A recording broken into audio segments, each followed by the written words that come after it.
बिस्मिल्लाहिर्रहमानिर्रहीम। अस्सलाम वालेकुम रहमतुल्लाहि व बरकातुहू। माह रमज़ान रवा दवा है।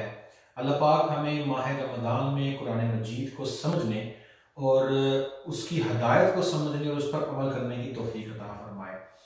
कुरान और हदीस में एक छोटा सा फ़र्क है जिसको समझने की हमें ज़रूरत है।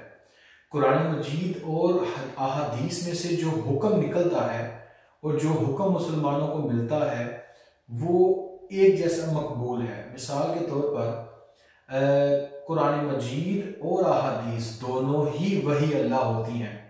हुज़ूर अलैहिस्सलाम के बारे में फरमाया गया कि वो वॉकिंग कुरान है और हुज़ूर अलैहिस्सलाम कोई भी हुक्म अपनी तरफ से नहीं देते, जो भी हुक्म देते हैं वो अल्लाह ताला की तरफ से होता है। तो इसलिए हमारा ईमान है कि कुरान मजीद और अहादीस में जो हुक्म है मकबूलियत के हिसाब से वो एक जैसे हैं और दोनों ही वही अल्लाह है। फ़र्क एक ये भी है कि कुरान मजीद के जो अल्फाज हैं वो अल्लाह ताला के अल्फाज हैं और जो अहादीस में अल्फाज हैं वो हुज़ूर अलैहिस्सलाम ने अपने अल्फाज यूज़ करके तो लोगों तक पहुँचाए। एक फ़र्क तो ये आ गया। दूसरे नंबर पे कुरान मजीद में जो कुछ अहकामात ऐसे हैं कि जिसकी डिटेल हमें अहादीस से मिलती है। अहादीस को बाय नेचर 3 हिस्सों में कैटेगराइज किया गया है। सबसे पहले मुवाफिका, ये वो कैटेगरी है कि जिन अहादीस में वही हुक्म नाजिल होता है कि जो कि कुरान मजीद में नाजिल होता है। जैसे अगर कुरान मजीद में फरमाया कि नमाज अदा करो तो उन अहादीस में भी फरमाया कि नमाज अदा करो, तो ये मुवाफिका सिमिलर हुक्म आ गया। दूसरे नंबर पे जो कैटेगरी है वो है तशरीह, हा आखिर में है, जिससे मुराद ये है कि एक आयत आपने कुरान मजीद में पढ़ी, उसकी शरह, उसकी तफसीर, उसकी डिटेल, उसकी इंटरप्रिटेशन जो है वो आपको उन अहादीस से मिलती है।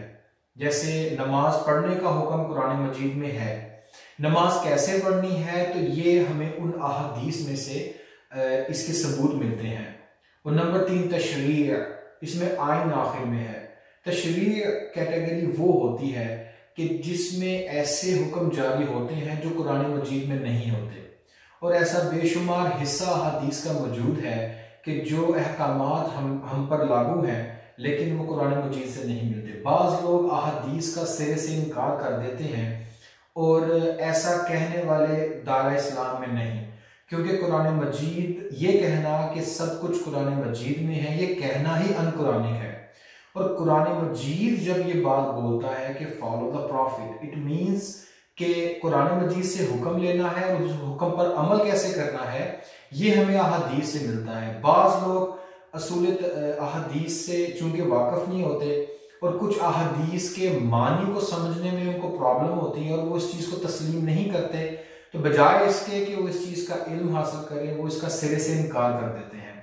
अल्लाह ताला हमें ऐसे फितरों से भी दूर रखे और कुरान हदीस की असल को समझने और उस पर अमल करने की तौफीक अता फरमाए। अस्सलाम वालेकुम रहमतुल्लाहि व बरकातुहू।